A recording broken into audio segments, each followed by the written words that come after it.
Hello everyone, అందరికీ very happy Dasara. Dasara రోజు రావణ దహనం అనేది మన ట్రెడిషన్. బట్ ఒక్కసారి ఈ వీడియో చూడండి. కొంచెం డిస్టర్బింగ్‌గానే ఉంటది. బట్ స్టిల్ ఒకసారి చూడండి.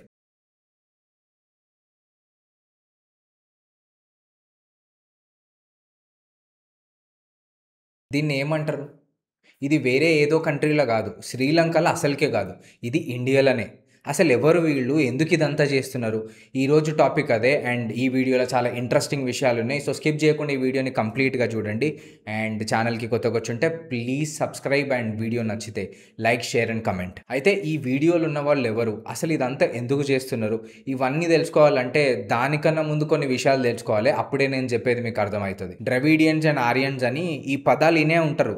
సో, కొంతమందికి వీటి అర్థాలు తెలిసుండొచ్చు. కొంతమందికి వీటి అర్థాలు తెలియకపోవచ్చు. సో, తెలియనోళ్ళ కోసం చెప్తున్నా. కొంచెం ఫోకస్ చేసి, కొంచెం పేషెన్స్ గింటే మీకే అర్థమైతది. దీని వెనకాల ఇంత పెద్ద కథ ఉందని అనిపిస్తది. So, please don't skip the video. సింపుల్‌గా వన్ లైన్‌లో చెప్పాలంటే ద్రవిడియన్స్ అంటే south Indians. I mean Telugu, Tamil, Malayalam, Kannada మాట్లాడే ఈ మనుషులందరూ ద్రవిడియన్స్ కిందొస్తారు. ఆరియన్స్ అంటే నార్త్ ఇండియన్స్. అంటే గుజరాత్, మరాఠీ, హిందీ ఈ భాషలన్నీ మాట్లాడేటోళ్ళు ఆరియన్స్ కిందకొస్తారు. కొన్ని ఇయర్స్ కింద ఇవి 2 సెపరేట్ గ్రూప్స్ అనమాట. సో, ఇదంతా ఇట్లా పక్కన పెడితే ఒక మనిషి గురించి మీకు మేజర్‌గా తెలవాలే. ఆ మనిషే మీరు ముందు చూసిన వీడియోలో కథంతా స్టార్ట్ చేసింది. ఈ ఫోటోలో కనిపించే మనిషి పేరు ఎర్రోడ్ వెంకటప్ప రామస్వామి. ఈయన సెప్టెంబర్ 17th 1879ల ఎర్రోడ్ తమిళనాడులో పుట్టిండు. ఈయనొక social activist, politician and separatist. Separatist అంటే ఈ లార్జ్ గ్రూప్ ఆఫ్ పబ్లిక్ నుంచి కొంతమంది జనాలను సెపరేట్ చేయడమే వీళ్ళ పని. అయితే ఈ పర్సన్ 1925లో సెల్ఫ్ రెస్పెక్ట్ మూవ్‌మెంట్ అని ఒక మూవ్‌మెంట్ స్టార్ట్ చేసిండు. దీని అజెండా ఏముంటదంటే anti caste, anti religion and self respect పడిపోవద్దని చెప్పి స్టార్ట్ చేసిండు.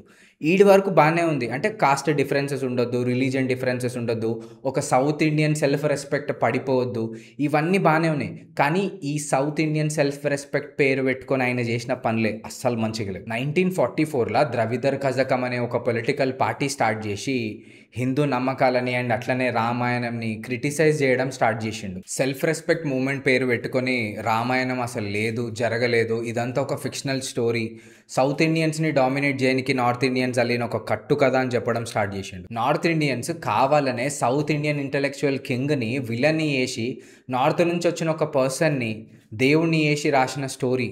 ఇదంతా ఒక కట్టు కథ అని చెప్పి ప్రచారం చేయడం స్టార్ట్ చేసిండు. రామాయణం, భారతం ఇవన్నీ అబద్ధాలే. రాముడు, కృష్ణుడు కథలన్నీ ఇమాజినరీ స్టోరీసే. ఇవన్నీ సౌత్ ఇండియన్ సెల్ఫ్ రెస్పెక్ట్‌ని దెబ్బతీయనికి నార్త్ ఇండియన్స్ మ్యానిపులేట్ చేస్తున్నారు అని చెప్పిండు. రాముడికి, రామాయణంకి యాంటీగా ఒక బుక్ కూడా రాసినాడు. అండ్ ఆ బుక్ పేరే Ramayana the true reading. Maximum మీరు ఆ బుక్‌ని అవాయిడే చేయండి. ఎందుకంటే మొత్తం యాంటీనే ఉంది. కొంతమందికి ప్రూవ్ చేయనీకి ఈ బుక్‌లో కొన్ని యూజ్‌లెస్ పాయింట్స్ రాసిండు. సౌత్ ఇండియాలో ఉన్న ఒక పెద్ద ఇంటెలెక్చువల్ కింగ్‌నేమో విలన్ లాగా పోర్ట్రే చేస్తారా? అండ్ నార్త్ నుంచి వచ్చిన ఒక నార్మల్ హ్యూమన్‌నేమో దేవునిలాగా పోర్ట్రే చేస్తారా? మిగతా క్యారెక్టర్స్‌నేమో అంటే లైక్ హనుమ, వాలి, సుగ్రీవ వీళ్ళందరినేమో మంకీస్ లాగా పోర్ట్రే చేసి రాసినారు. ఇందులో సౌత్ అండ్ నార్త్ మనుషులు తప్ప ఇంకొక మనిషి లేడు. ఉన్న అన్ని యానిమల్స్‌ని వాడి ఒక కట్టు కథ రాసినారు. సౌత్ ఇండియన్స్‌నేమో విలన్స్ లెక్క పోర్ట్రే చేసి, నార్త్ ఇండియన్స్‌నేమో దేవుళ్ళ లెక్క పోర్ట్రే చేసినారు అని చెప్పి క్వెషన్ కూడా చేసిండు. 1956ల రామస్వామి నార్త్‌లో ఎవరైనా దసరా సెలబ్రేషన్స్‌కి రావణాసురుడిని తగలబెడితే ఈడ మెరీనా బీచ్ చెన్నైలో మేము రాముని బొమ్మను తగలబెడతామని చెప్పి పబ్లిక్‌గా అనౌన్స్ చేసిండు. బట్ దానికన్నా ముందే ఈయనని పోలీసులు అరెస్ట్ చేసినారు. అండ్ ఇట్లా రాముడి బొమ్మని తగలబెట్టి చేసే ప్రొటెస్ట్‌కి రావణ లీల అని పేరు పెట్టిండు.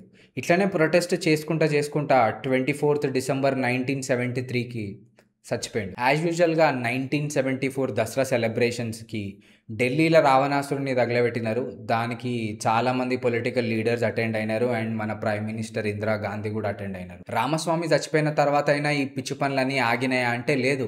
రామస్వామి చచ్చిపోయిన ఎగ్జాక్ట్లీ 1 ఇయర్‌కి అంటే డిసెంబర్ 25th 1974 రోజు ద్రవిదర్ కజకం పార్టీ హెడ్ క్వార్టర్స్‌ల రాముడివి, సీతాదేవివి, లక్ష్మణుడివి బొమ్మలు కాల్చినారు. మా ద్రవిడియన్ కింగ్ రావణుడికి జరిగిన ఇన్సల్ట్‌కి ఆన్సర్ ఇది అని. అండ్ ఈ ప్రొటెస్ట్‌ని మొత్తం లీడ్ చేసింది మణి అమ్మాయి, అదే రామస్వామి వాళ్ళ వైఫ్. తర్వాత పోలీసులు ఈ ప్రొటెస్ట్‌ని లీడ్ చేసిన మణి అమ్మాయిని ఇంకొక 12 మెంబర్స్‌ని అరెస్ట్ చేసినారు. లోవర్ కోర్టు వాళ్ళకి శిక్ష వేసింది.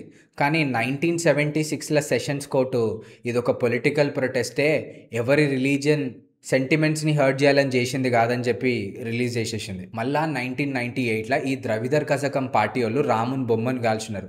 ఈసారి సీఎం కరుణానిధి గారు ఇన్వాల్వ్ అయ్యి వాళ్ళని పబ్లిక్గా సపోర్ట్ చేసిండు. అండ్ రావణాసుడిని ఇన్సల్ట్ చేస్తే నన్ను కూడా ఇన్సల్ట్ చేసినట్టే అని ఒక స్టేట్మెంట్ కూడా పాస్ చేసిండు. ఎందుకు సపోర్ట్ చేసినాడా అని చూస్తే ఈ కరుణానిధి వాళ్ళ పార్టీ కూడా ఒకప్పుడు ఈ ద్రవిదర్ కజకం పార్టీలోనే ఉండే. తర్వాత కొన్ని రీజన్స్ వల్ల స్ప్లిట్ అయిపోయినారు. మళ్ళీ 2016లో ఒకసారి ఈ ద్రవిదర్ కజకం అనే పార్టీ వాళ్ళు మళ్ళా రాముని బొమ్మను కాల్చి అరెస్ట్ అయినారు. స్టార్టింగ్ మీరు చూసిన వీడియో కూడా అట్లాంటిదే.